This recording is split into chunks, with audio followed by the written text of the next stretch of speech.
Next, we have our panel session until 12:30. Then we will break for lunch and then reconvene at 1 o'clock. So if I could kindly invite our presenters from this morning to join Jennifer and I, and we will start the panel conversation. To our delegates, please do feel free to use the chat function to ask any questions and your comments and reflections throughout the day and from our panel, and I'll keep a close eye on that as well. So thank you so much, Cheryl, Rachel, Jennifer, really powerful presentations from you all. If I could just start my first questions to Rachel and Cheryl. Again, this is such a big area of work, and my immediate reflections of someone who works in the HR and OD space, I very rarely come across people who look like me in terms of Black, Asian, minority ethnic people within my the HR and OD profession. And if I do come across any, they are quite in kind of junior position. So my question to you both is, what does anti-racism look like for the HR function in the future? And if your leadership program is successful, how will you know you've achieved what you set out to do? Well, I start, Cheryl. I mean, I think the first thing in terms of what anti-racism looks like for the profession is that we would start to see this work rolled out across the 4 nations. And I know that there was some talk in the chat from, I think from Wales around, they'd love to see something like that, this happening in Wales. So I think that ideally we'd like for it to really have the momentum and have the impact that it has the potential to have, that we would like to see this rolled out across all our organisations. I think the second thing is around developing really courageous leaders for the profession, leaders that are prepared to speak up and call out issues. And I think that's been a theme throughout this morning. I think that in terms of replicating some of the really good practice we've seen in some of our organisations, we would like to, all organisations, directorates, departments, to really understand the experience of their staff, particularly their ethnic and minority staff, and to really think about how you create those safe spaces for that to happen. So we've done it on a small scale through our research, but there's no reason why that can't happen more broadly. I think that you then, from that information and feedback, you can then start to develop some really effective objectives for creating that, taking forward that step change. I think really importantly, this needs to be resourced. So we were fortunate enough to make a case to get some funding for our research. We've got some money for our anti-racist leadership program, but we have to put in our bids to do that. And obviously we're competing against other priorities, but I think we really need to have some commitment and resources to take this work to the next stage and really scale it up. I think that we would also want to see how developing greater inclusion and diversity within the HR function can impact more broadly on our organisations, because Cheryl and I keep saying, if we don't sort it out for our own profession, how can our professions support their organisations to address these issues? So I think there's a really important link there. But all of this, as we've said before, will take time. I'll hand over to Cheryl now to add her points. So naturally, I agree with all that Rachel has just said there. I think coupled with that, I think the other bit is actually sort of thinking about the whole allyship piece and actually recognising what it really means to be an ally in this space. And no matter what your protected characteristic is, whenever there's an incivility, we really do need to be in a space where we're able to actually step up and say that, actually call it out and say that this isn't right. And actually we need to value those positive disruptors in the workplace who actually disrupt the norms and some of the systematic and institutional barriers that exist, that are sometimes invisible to others, but visible and very much felt by those holding whatever the protected characteristic is. I think that the other thing, probably just to say very quickly, is we can't underestimate the power of us as an instrument for change ourselves. And in HR, we are the catalyst for change. And actually, if we can't be the positive disruptors and we don't have that safe space, and we are the sort of heartbeat of an organisation where people are looking to us to set the tone and to set the frameworks and to enable us to have those positive cultures, then where else can we credibly really be influencing the broader organisation to deliver on its EDI priorities?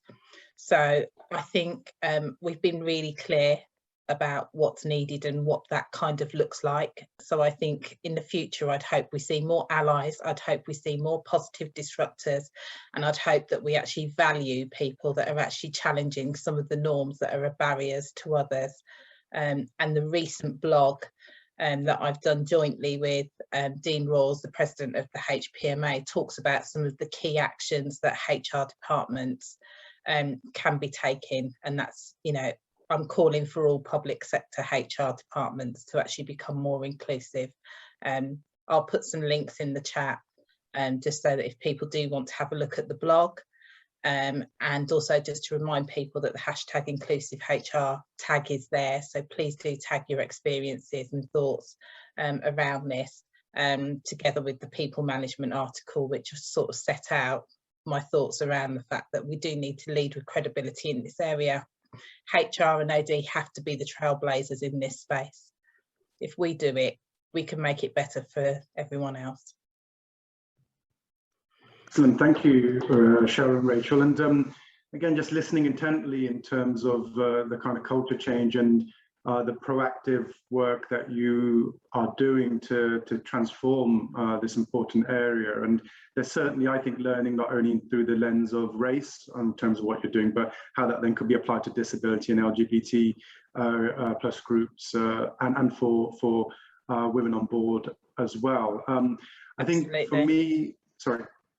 I said absolutely, because I mean, the other thing we ought to probably just remind ourselves is that actually all protected characteristics are exhibited by those people that belong to any particular race.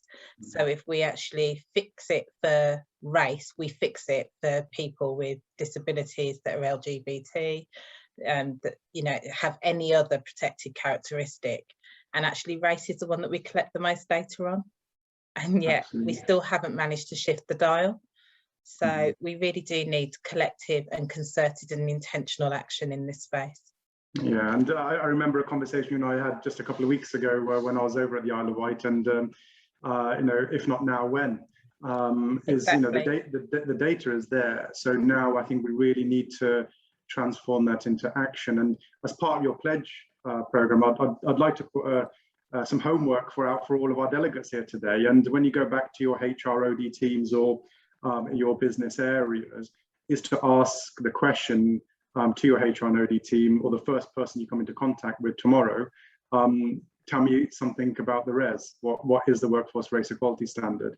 What are we doing as a team or as an organization to transform race equality outcomes? And I think from an education and awareness perspective, I think that will be quite telling. And we need to then carry that education piece as part of our culture transformation program as well. So excellent program. I do urge all of our delegates to, if you haven't already, to link in with HPMA and Cheryl just to find out more about the program, and there's some excellent work that's happening as part of that. So thank you, Cheryl and Rachel. Moving on to Jennifer. Jennifer, again, you know, brilliant presentation again, and really hit home to me in terms of what we are doing in my organization in terms of flexible working and the holistic person-centered care that we demonstrate across all protected characteristics in terms of the business services that you provide. My question to you is, from your perspective, what do you think organizations need to do to build an equal future of work? It's quite a big question there, but It's a huge question, Ricky. Thank you. And you know, there's no one answer, and I think a lot of it has been outlined absolutely brilliantly by Cheryl, Rachel, Anton. You know, around the awareness, around the data, the need for evidence, around the role modeling and the champions and the disruptors. So all of that is so crucial and has been so eloquently put. I also was struck by the comment made by Leslie earlier that it's, you know, it's less about, well, one would hope with most people, it's less about demonstrating that exclusion is wrong and more about raising awareness that exclusion exists. So it is about the storytelling and about continually raising those examples. But as you say, from my perspective, coming back to the world of working parents and working carers, which is my kind of milieu, if you like, we often use a model of 3 interlocking circles, and they're the cultural aspects, the well-being and development aspects, and the practical aspects. So just to touch upon those in terms of how an employer can pay attention to being more equal, and it will be a continual journey, and it'll need feedback, and it'll need listening to a range of voices, not just an echo chamber. But you know, at a cultural level, it's a lot of it's about role models. So from a family inclusive point of view, it's about senior leadership, as you say, you know, changing a nappy on a Zoom meeting, fantastic. It's about visibility, but it's also about coupling that with, that doesn't mean we're any less ambitious. Just because somebody talks about family or blocks out certain times in their diary where their role permits, or, you know, has certain practices around family, they are still committed to delivering. So I think for people to see role models and examples of people who are ambitious and committed, and yet very open about the fact that they care for family, and that is one of the driving forces in their life. I think that needs to be talked about more, particularly at senior levels, so it normalizes it.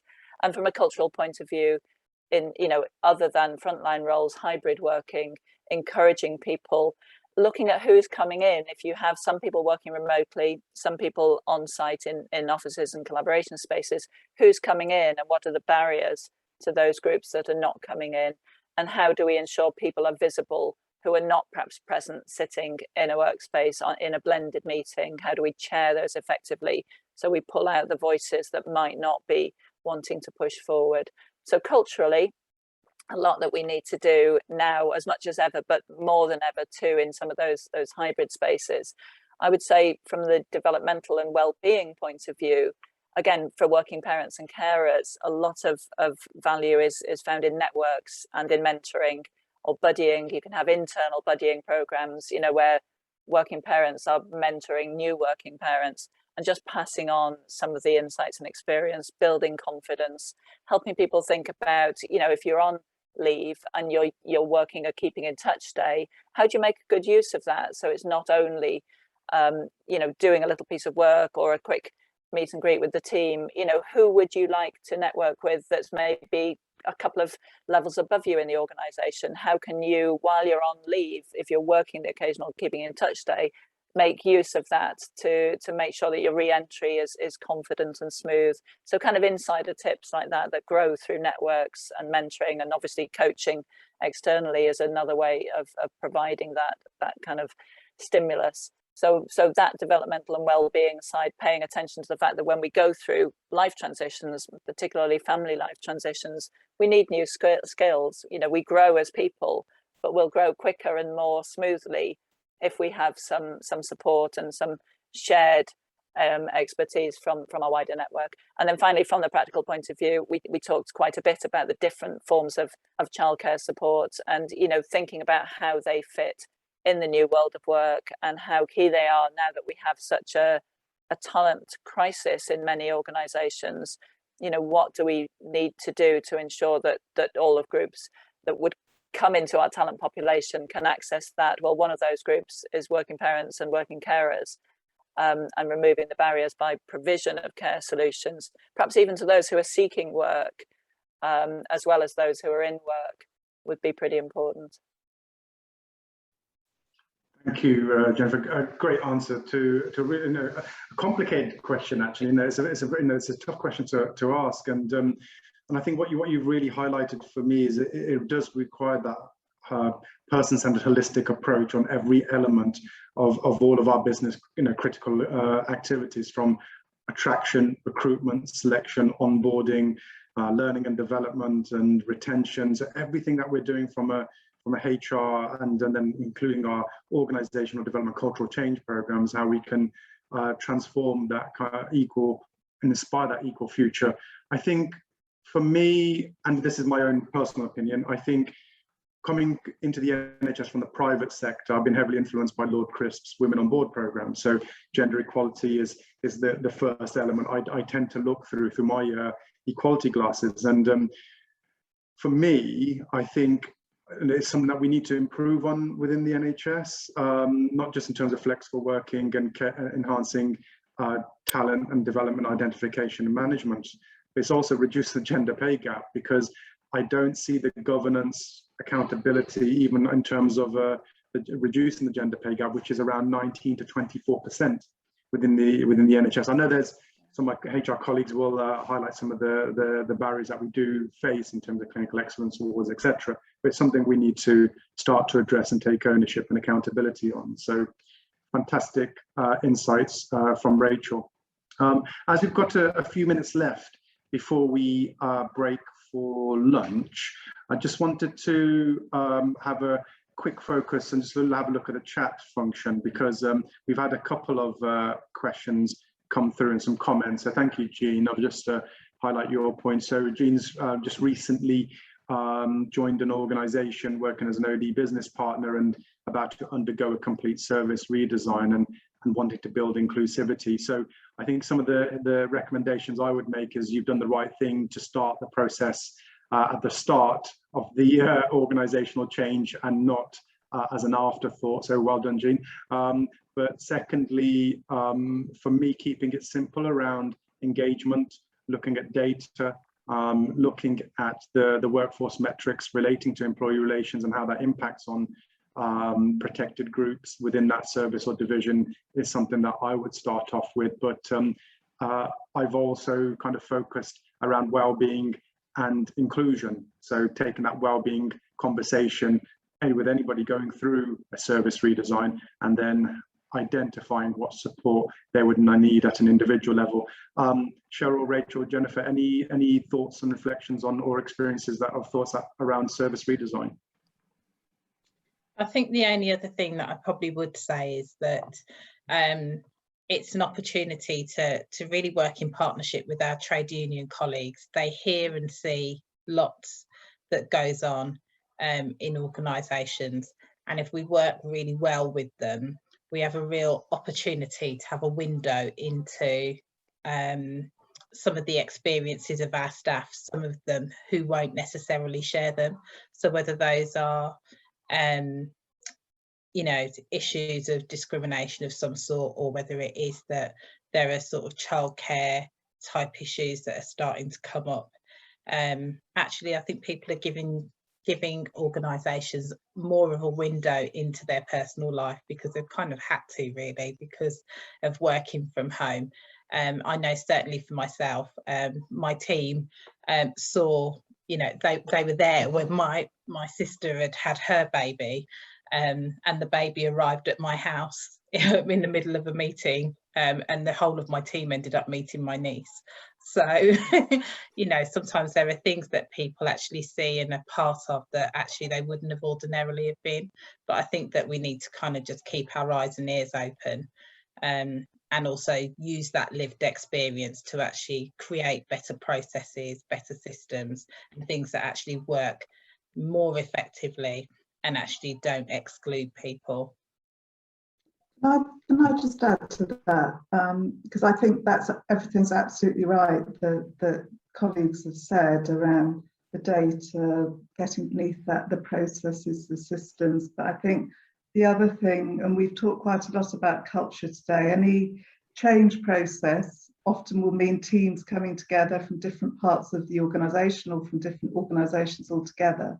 So it's a real opportunity to proactively reflect on the culture that colleagues want, or those teams want to build for themselves, and to do that using sort of good organisational development approaches around building teams and cultures. So think about that aspect as well.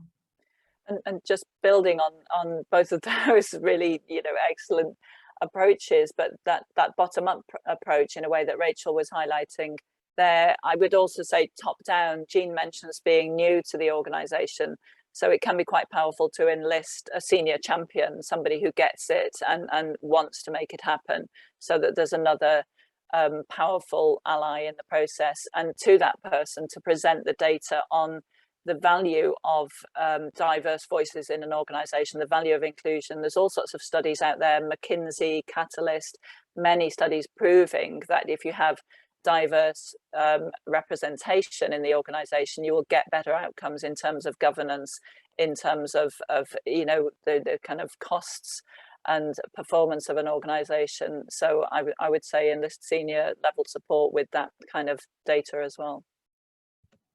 Fantastic. Thank you so much, my esteemed colleagues. Great insights as usual from my colleagues. So just moving on, we're just going into our lunch break now. So could I just please remind all attendees and delegates, if you could return from the break at 1 p.m. and where you'll be moved automatically into the breakout of your choice. We've got some fantastic people this afternoon in terms of the breakout sessions to further develop our insights and engagement in some critical equality, diversity and inclusion programs. So I'm now looking forward to my ham crushed, ready salted crisps and mayonnaise sandwich. I look forward to seeing you at 1 p.m. Thank you very much, everybody.